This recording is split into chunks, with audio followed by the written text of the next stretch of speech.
Hello there. Now, with just 13 days to go to the general election, we see the polls starting to narrow between the Tories and Labour. And the question is, has Boris blown it?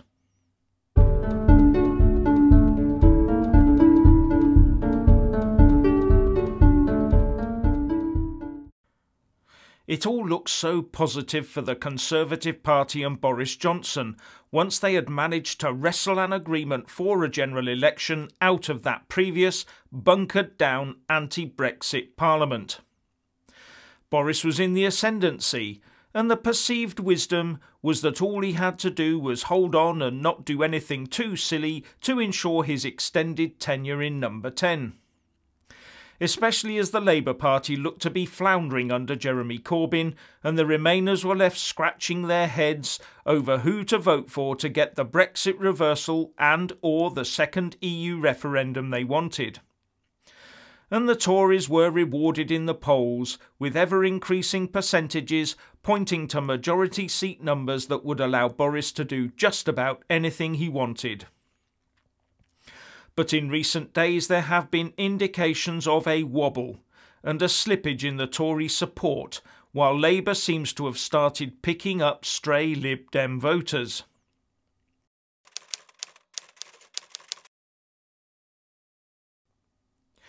And the latest poll analysis from Electoral Calculus should have Brexiteers sitting up and taking notice. And here's the tale of the tape. According to Electoral Calculus, although the Tories have increased their predicted vote share from 35.3% at the start of the campaign to now beyond 41.9%, Labour has also been on the rise, going from 25.3% at the start to now beyond 32.3%. But the resulting number of seats each party will win is dependent on how those votes are spread across the country. And this graph shows the results of 3 Electoral Calculus poll analyses in terms of the predicted number of seats the parties would win in Great Britain, which of course excludes the 18 seats in Northern Ireland. The blue bar on the left of each party grouping shows the last poll analysis from a couple of days ago, and the centre red bar shows the poll analysis a few days before that, and the green bar on the right of each party grouping shows the situation at the start of the general election campaign. As you can see from the inset table, the Tories' predicted majority is now massively reduced since the start of the campaign period, having been slashed from 76 right back to a mere dozen. But it is the trajectory that should worry anyone who believes in a sovereign and independent nation and wants a successful and vibrant economy too.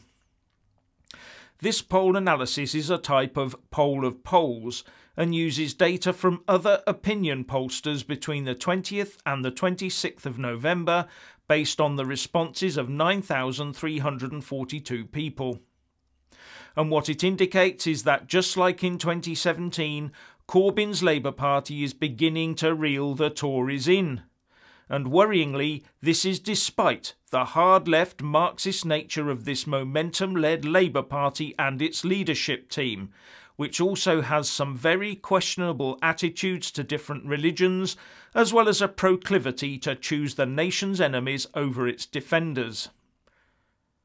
Now, this is not just down to anti-Brexit types holding their noses and getting behind Corbyn, but not caring what he stands for or how much he damages the country, just as long as they get to see Brexit reversed, while hoping that EU rules will somehow kick in later and curb the worst of those proposed Labour excesses.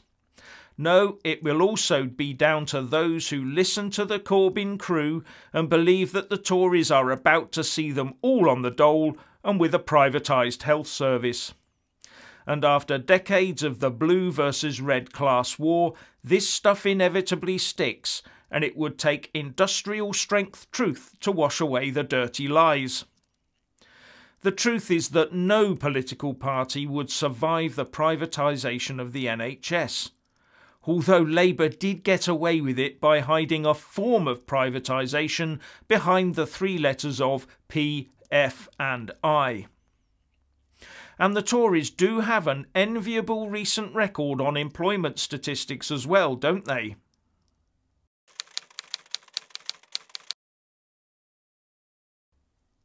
Then there's the matter of the Brexit Party, with many believing that it will only split the Leave vote where it is still standing candidates. And the Twitter sphere is full of people bandying local poll results around, proving it one way or the other.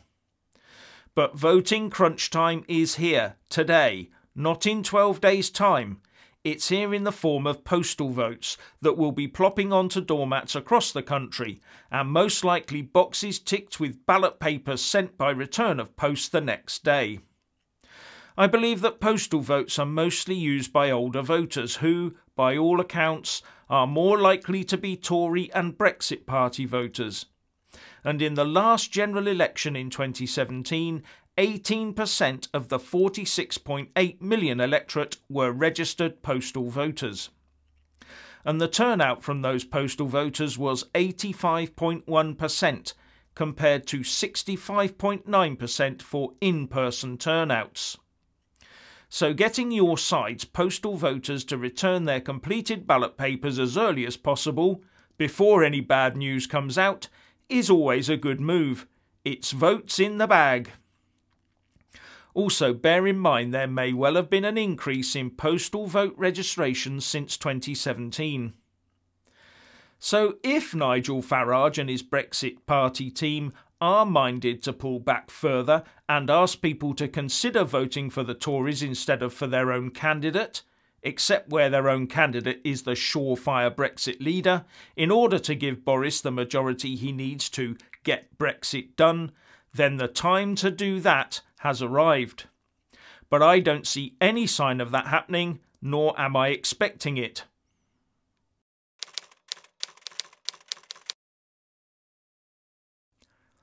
And now comes along the polling guru Sir John Curtice, also saying that any predictions of a Tory landslide were premature. Talking to the BBC, he said that should the Tories shed another 4 points support, then we could be on for another hung parliament. Sir John said, "In terms of the level of support of the parties, it's clear the Conservatives are still ahead. On average, the polls published in the last 7 days put them on about 11 points ahead. If that transpires in the ballot boxes, the Tories would see a reasonably comfortable majority. But there are signs that lead may have narrowed to some degree. A week ago their lead was 13 points. That is a little bit of a reason for the Conservatives to worry. They can't afford this trend to go on much further. And it all comes down, I suppose, to how many more of the Remain voters and of their traditional left-wing supporters the Labour Party can tempt back from the Lib Dems and elsewhere and back into their own fold.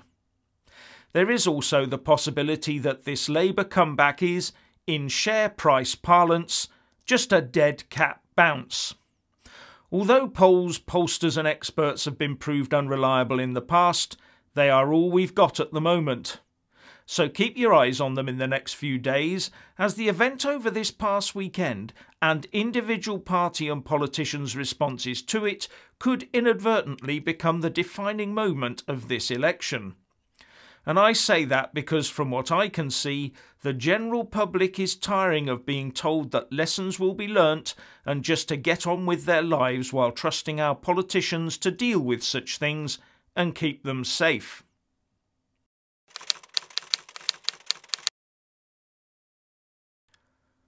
And finally, a little warning on one of the weaknesses in our current polling system.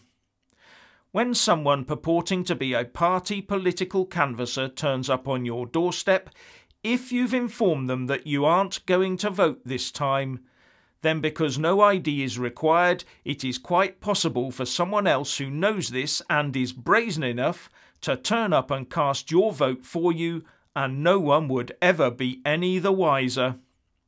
So if in doubt, get to the polling station early and use your vote. You know it makes sense.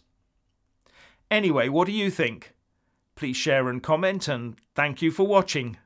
Please do like and share this video. and also subscribe to my channel.